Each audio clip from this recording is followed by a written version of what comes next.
Apsolutno jako puno ljudi živi u ulozi žrtve, a da toga nije ni svjesno. Znači, toliko je već normalno postalo da se žale na šefa, na situaciju u državi, na situaciju na poslu, na partnera, na svekrvu, na bilo koga drugog.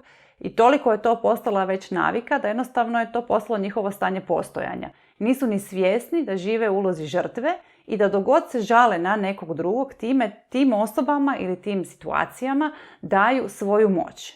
Znači, apsolutno je nužno da svi shvatimo da dok god krivimo nekog drugog izvana za bilo što se događa u našem životu, ostajemo tu gdje jesmo, stagniramo i dajemo svoju moć tim drugim ljudima na koje se žalimo.